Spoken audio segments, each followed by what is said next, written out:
सुनिए जी, आज बच्चों के स्कूल में छुट्टी है तो हम कहीं घूमने चलते हैं ना। आज आप भी अपने ऑफिस से छुट्टी ले लीजिए ना। ये क्या बोल रही हो तुम?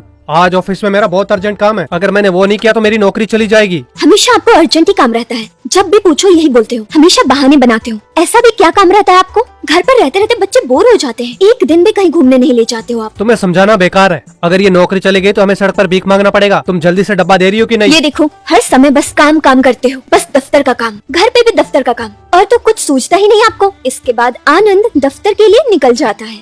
बाप रे, आज किसी बहाने से छुटकारा तो पा लिया। बाहर जाना मजाक है क्या? अगर छुट्टी लेकर बाहर गया तो एक दिन की पगार कटेगी, और तो और बाहर का खर्चा। ये सब करना जरूरी है क्या? उससे तो पता नहीं है कि पैसे कमाने में आखिर कितनी मेहनत लगती है, हमें क्या क्या पापड़ बेलने पड़ते हैं। आखिर इनको पता ही क्या है। इस तरह आनंद ऑफिस पहुंचता है।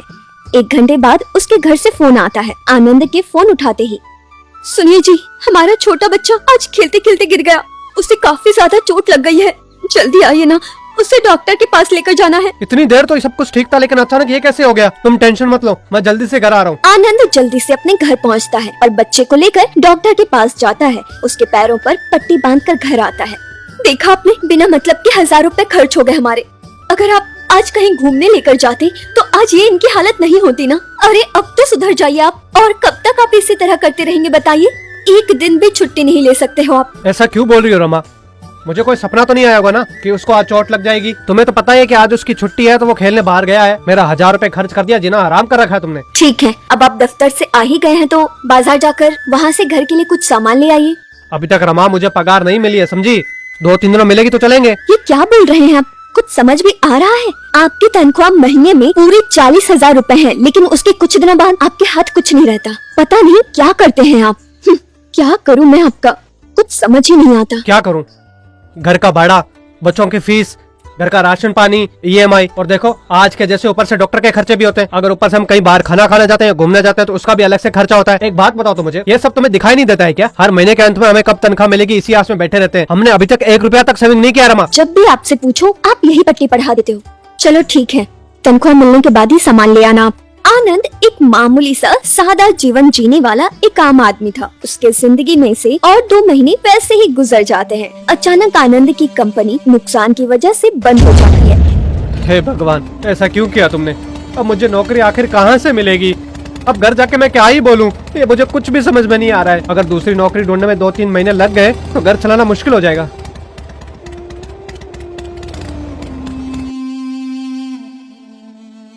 क्या बात है जी, इतने परेशान क्यों हो?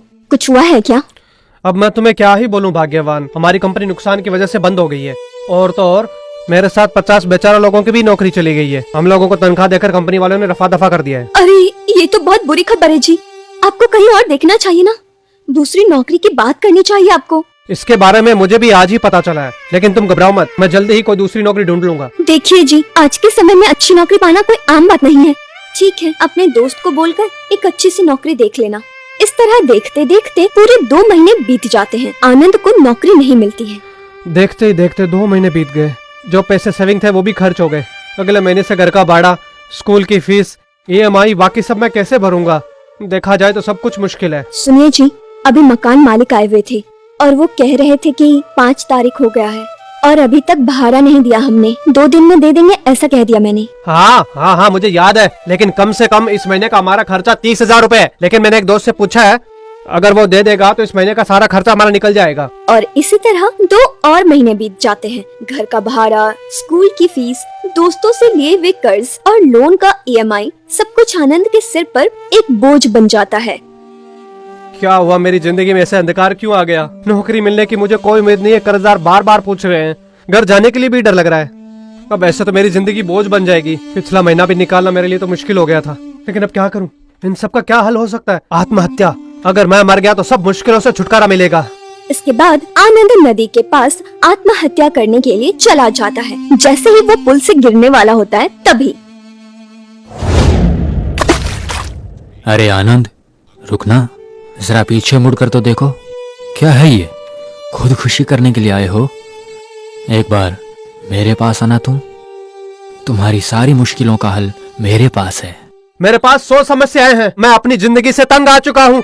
क्या करूँ मैं? खुदकुशी के अलावा कोई हल नहीं है मेरे पास। आत्महत्या किसी भी समस्या का समाधान नहीं है आनंद। सभी लोग तुम्हारी तरह आत्महत्या करेंगे तो इस धरती पर कोई भी जिंदा नहीं रहेगा, क्योंकि परेशानियां सबको होती है।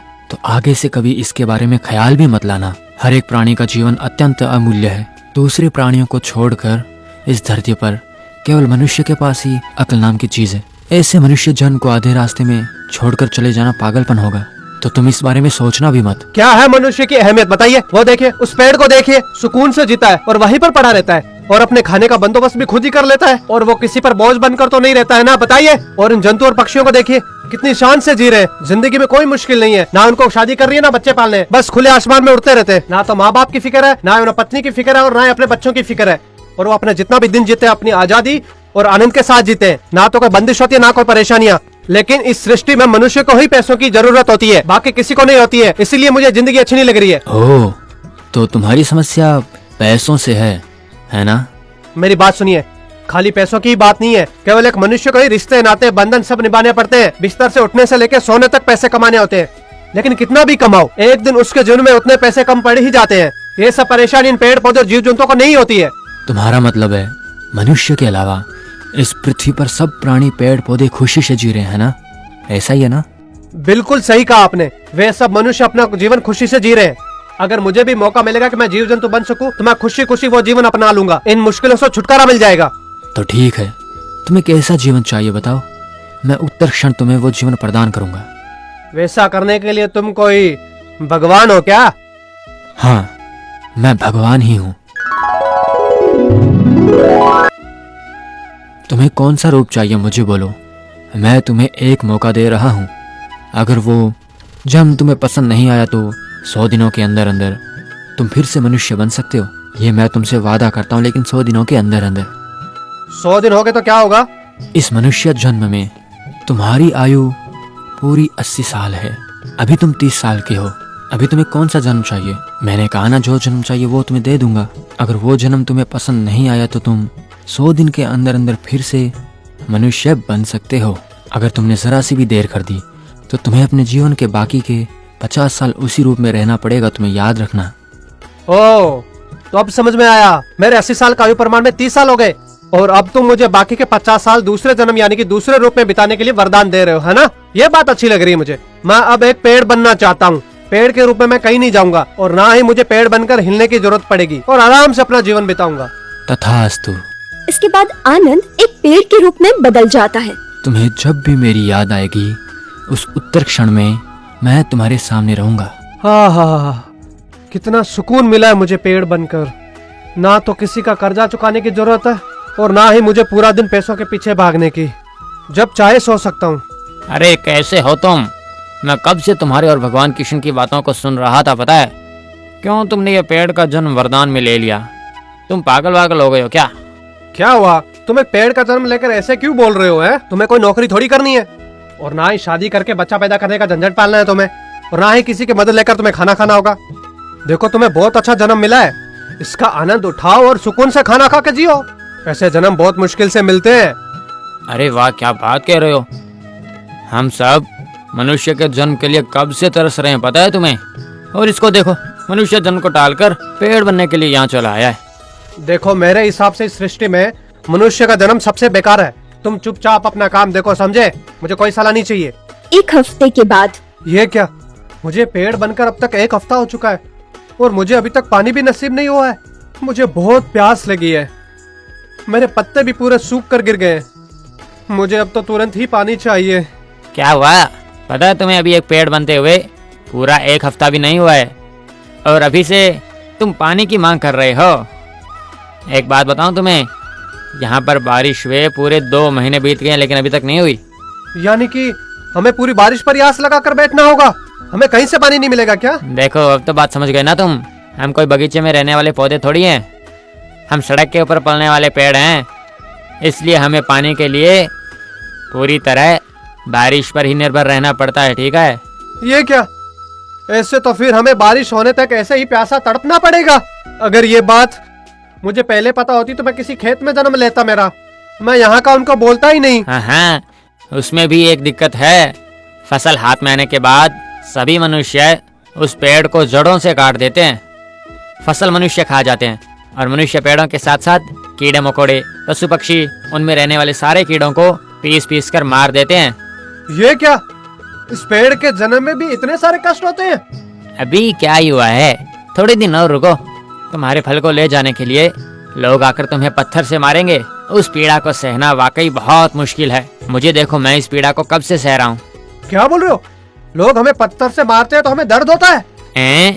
हम भी तो जीते ही है ना, हम भी इस धरती पे एक प्राणी के जैसे ही हैं। पत्थर से मारे तो दर्द होता है। इस तरह कुछ बच्चे फल को तोड़ने के लिए उस पर पत्थर मारते हैं। नहीं नहीं नहीं, अब तो दया करो मुझ पर, पत्थर से मत मारो मुझे बहुत दर्द हो रहा है। उसके कुछ दिनों बाद सरकार रोड को बढ़ाने के लिए दोनों तरफ मौजूद पेड़ों को काटने के लिए वहाँ पर आते हैं। ये क्या, ये लोग सारे पेड़ों को काट क्यों रहे? वो हमें भी ऐसे ही काटेंगे क्या? हाँ, सही कहा। तो फिर इस पेड़ के जन्म से मुझे मुक्ति मिलने वाली है। अगले जन्म में मैं मनुष्य बनकर ही जन्म लूंगा। यानी कि हमारा मरना अब निश्चय है। मैं भगवान को बुलाता हूँ। किशन जी, अरे ओ किशन जी! क्या हुआ? मुझसे कुछ जरूरी काम था क्या आनंद? ये क्या है किशन जी? आपने तो मुझे बोला था और एक 50 साल में पेड़ बनकर जीऊंगा। बोलो, यही बोला था ना आपने?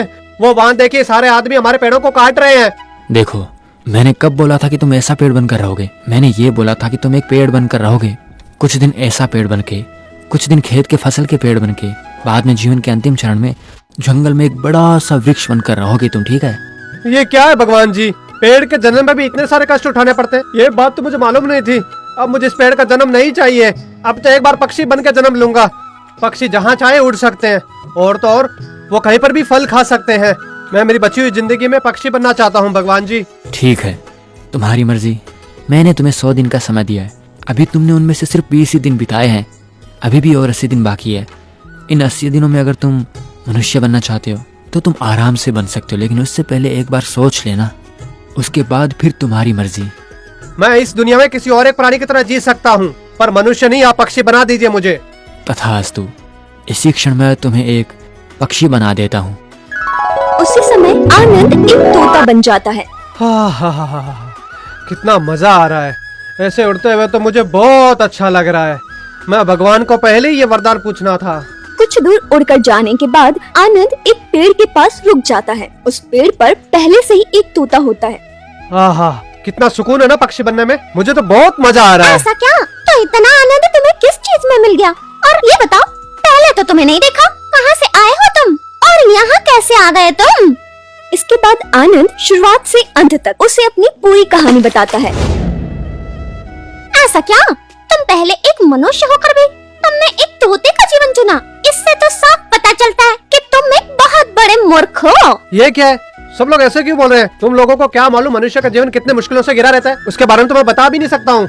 लेकिन सच कहूँ तो मुझे पक्षी का जीवन ही अच्छा लग रहा है। तुम्हें अभी पंछी के जीवन के बाधाओं का नहीं पता है, तो तभी कह रही हूँ। तो ठीक है, अब शाम ढलने वाली है, अब मुझे यहाँ से जाना होगा। चलो तुम मेरे घोंसले में रहना। घोंसले में हम शत्रु से बचे रहते हैं। सच में? क्या बोल रहे हो? पक्षी का भी शत्रु होता है इस दुनिया में? कोई हमें क्या करेगा? हम तो बस पेड़ पर बैठेंगे, घूमेंगे फिरेंगे, और क्या? ये देखो, इन्हें भोजन खिलाने के लिए मुझे क्या नहीं करना पड़ता। कई बार तो जान का खतरा होता है। ठीक है, चिड़ियों को खाना दिए बगैर हम उन्हें कैसे पाल सकते हैं? हम तो कहीं भी जाकर खाना खा सकते हैं ना, तो उनके लिए भी लेके आ सकते हैं। और पता है, मनुष्य जीवन में बच्चों को पालने के लिए तुम्हें कोई ना कोई नौकरी या काम करना पड़ेगा। उससे तुम पैसे कमाओगे और फिर घर पे खाना लाओगे। लेकिन मुझे नहीं लगता पक्षी की दुनिया में ऐसा कुछ होता होगा। हम जल्दी से जाकर उनके लिए खाना ले आते हैं। पैसों के बारे में तो मुझे पता नहीं है, लेकिन मनुष्यों की तुलना में देखें तो हमारे शत्रु ज्यादा हैं और कई तरह के। हमारे बगल में रहने वाले हर एक बड़े पेड़ हमारे लिए खतरनाक है। वो हमारे लिए एक शत्रु की तरह है। मौका मिलते ही हमारे बच्चों को खाने की कोशिश करते हैं। तभी हम लोगों को हर पल सतर्क रहना पड़ता है। हमारे और भी कई सारे दुश्मन हैं। सांप भी हमारे अंडों को खा जाते हैं। हमें हर समय अपनी जान का खतरा रहता है। ये क्या? लगता है भारी बारिश होने वाली है। देखते ही देखते काले बादल आसमान में छा रहे हैं। और देखते ही देखते बहुत बारिश होने लगती है और पानी घोंसले को गिराने की कोशिश करने लगते हैं। पानी बहुत ज्यादा आने लगा है। बस कुछ ही देर में ये घोंसला पूरी तरह डूब जाएगा, इसलिए हमें इस घोंसले को खाली करना है। इस तरह वो दोनों वहाँ से उड़कर बारिश में भीगते हुए एक खिड़की पर जाकर छिप जाते हैं। बहुत सर्दी लग रही है, ये बारिश रुक जाए तो अच्छा रहेगा।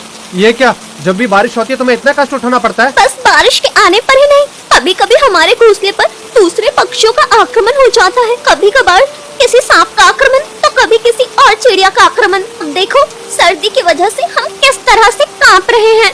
अगर बारिश 10 दिन हुई तब तो खाना ढूंढना भी बहुत मुश्किल हो जाता है। बारिश ना रुकने की वजह से कभी कभी तो हमें भूखे भी मरना पड़ सकता है। बारिश में तो खाना ढूंढ पाना लगभग असंभव है। अब तुम ही बताओ, हमारे जीवन में कितना ज्यादा कष्ट है। क्या बोल रहे हो तुम? पक्षी के जीवन में भी इतने सारे कष्ट होते हैं क्या? अब ये सब सुनने के बाद तो मैं एक पल भी नहीं रह सकता हूँ। कहाँ हो भगवान जी? किशन जी, तुरंत आकर मुझे बचा लीजिए। बोलो आनंद, इस बार तुमने मुझे किस कारण से याद किया? ये पक्षी जीवन तो बहुत डरावना और भयभीत है। क्या आप मुझे मृगराज का जीवन प्रदान कर सकते हैं? वहाँ तो कोई शत्रु भीति भी नहीं होगा। सब लोग मुझे देखकर डरेंगे। और एक बार सोच लो आनंद, जरा सोच के बताना, क्या ये तुम्हारा निर्णय सही है? नहीं नहीं भगवान जी, मैंने सोच लिया है। अब तो मैं जंगल के शेर की तरह अपने जीवन बिताने के लिए तैयार हूँ। तथास्तु। अब मुझे किसी चीज का, किसी का भी भय नहीं है। मुझे कोई रोकने वाला नहीं है इस जंगल में। मैं किसी भी जंतु प्राणी का शिकार कर सकता हूँ। इतने में एक और शेर वहाँ पर आ जाता है। आनंद उसको अपनी सारी कहानी विस्तार से बताता है।